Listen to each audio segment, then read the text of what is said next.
Hi, I'm Mark Tyrrell of Uncommon Knowledge and hypnosisdownloads.com, and welcome to Do You Have a Fear of Commitment? 4 tips to help you make up your mind. Competing in sports has taught me that if I'm not willing to give 120%, somebody else will. And that was Warren Farrell that said that. Fear of commitment is a well-known phrase, of course. You hear it all the time. We hear it in the media as well as use it to describe ourselves or other people who seem chronically unable to decide whether to commit properly to a relationship. Sometimes such people are tagged commitment phobes. See reference 1. They fear being trapped and losing, as they see it, their freedom. Fear of commitment might range from a little uncertainty about your relationship to an absolute terror of settling down, as it's called. Okay, so take Nigel, who was a client of mine, for instance, and he said, it's not that I don't love her, talking about his partner, because I do, but every time she even hints about a long-term future together, I feel cold and sick to my heart. And I start wondering how I can escape. I'm just so scared of commitment. And I've heard variations of this form of anxiety so often over the years. In this video, I want to explore exactly what fear of commitment is, why it might have arisen, and vitally, how to overcome it. Fear of commitment, what's behind it? At the heart of all fear is the dread that something might be lost. So someone who has trouble committing may fear losing options. But every decision we make in life, by definition, means losing other options. No matter what you do, there's always another kind of life you could have lived. Commitment phobes fear making the wrong decision, as they say it. There's something else. People who fear committing to a relationship will often be scared of committing to other decisions too. They may have trouble deciding on careers, where to travel on vacation, or even what to eat in a restaurant. So often a strong relationship pattern will be echoed in other parts of a person's life. So what does someone who seems desperately fearful of commitment really want?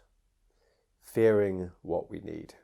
The irony is that fear of commitment may mask a desperate desire for the intimacy and security that comes from a healthy long-term relationship. Sometimes we most fear what we most need in case it doesn't work out. It may be that deep down the person fears being rejected themselves, or feels that the consequences of a future relationship breakdown will be all the worse the more time they invest in a relationship. Maybe they've experienced feeling trapped in a relationship before, or perhaps they've had a history of painful breakups, of hurting and being hurt. Or they may have witnessed the rocky relationships of parents and have the blueprint in their mind that no relationship can ever work out. But any fear will have consequences if prolonged and intense enough, and that's a problem. The consequences of a fear of commitment. There are dangers involved with not committing, which include the possibility of a lonely life and the throwing away of perfectly good relationships as the baby gets thrown out with the proverbial bathwater. Fear of commitment can have devastating emotional consequences, both for the commitment phobe and the people with whom they get involved. So Jean, who was another client, described how her boyfriend of 3 years just walked out on what seemed to her like a perfectly good relationship. It was like he was making up excuses for why the relationship had to end, but none of them rang true to me, she said. I felt there must have been something else going on, something he was afraid of. I could understand it if things had been really rocky, but they hadn't. I was heartbroken, she said.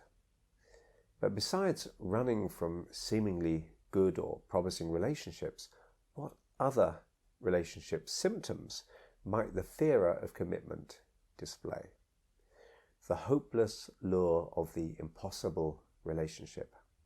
It's a myth that people with a chronic fear of settling down always run from relationships. Sometimes, I suspect, they also pursue unattainable people or get involved with people they know deep down are unsuitable for them. So they don't have to commit to them because it's not going to work out anyway. The seeds of the convenient end of the relationship are in its very beginnings. These relationship strategies, just as much as running from good relationships, may be a way of avoiding lasting commitment.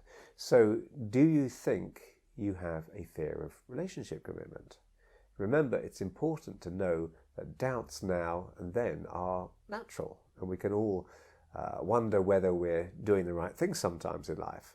A real fear of commitment tends to become obvious when we take a long, hard look at our relationship history.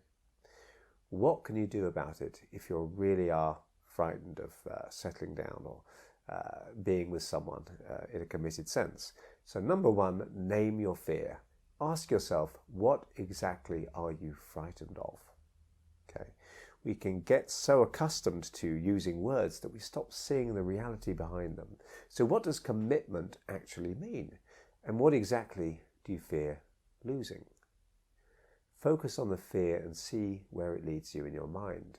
What is it you're frightened of losing?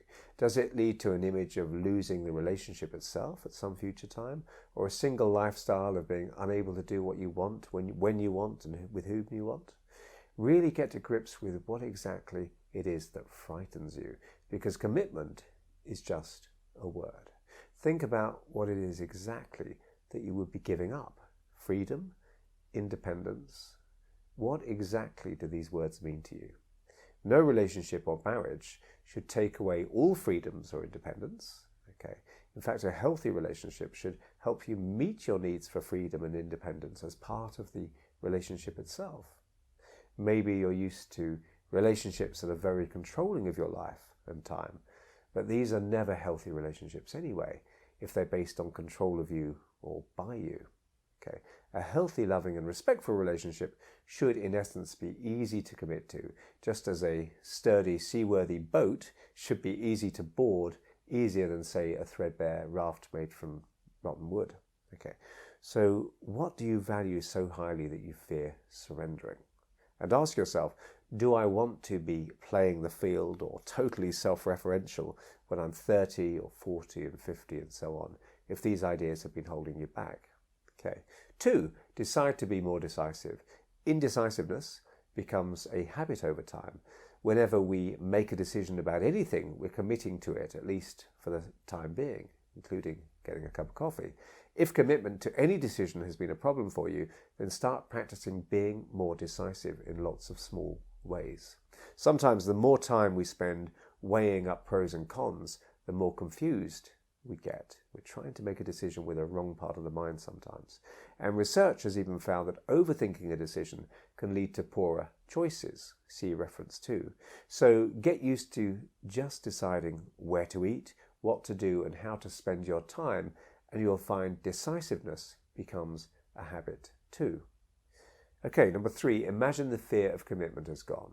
We can get so bound up in what's wrong, we stop looking at how things could be right in the future. We don't even have a sense of how they could be right. So there are many benefits, both physical and mental, to being in a healthy relationship, but you may have only been focusing on your fear of commitment and missing all the other parts of the pattern. Really imagine and perhaps write down in detail your future life without the fear. If the fear just wasn't there to anything like the same degree, what would you do? How will other people know you're braver in this way? What will you be doing differently? How will your life be different? What choices will you make free from such a fear? Really explore this in your mind. 4, never say forever, because now is all we have. Fear of commitment is so often just a dread of cutting off other options and thereby feeling trapped. But the funny thing is that, of course, now is all we ever have. Sure, decisions in the present affect the future, but we never really have to say forever about anything because we don't actually know what will happen in the future. And all relationships on earth, because we're temporary creatures, have an end date. When I treat a smoker to help them quit, I like to take pressure off by reminding them that they don't need to be sure they'll never smoke again. Why? Because that's too much pressure. All they need to know is that right now it's not what they do. I don't need to say to myself, I'll definitely never smoke. I doubt I will, but I don't need to go around thinking about not smoking for the rest of my life, far out into the future, because right now it's not what I do. Okay, it's the same with anything. We never have to say forever, because life is a series of present moments, and also we can't take it for granted we're going to be here, forever. So really think about this. Maybe what works now won't work in 10 years, but maybe it will. Okay. The fact is, all of life is an exploration, and wanting absolute certainty all of the time about everything is for narrow thinkers. Trying not to make mistakes may be the biggest mistake of all.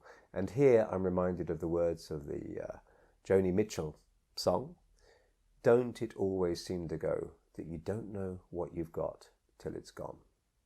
So I hope you found that useful, and if you did, please hit like and subscribe.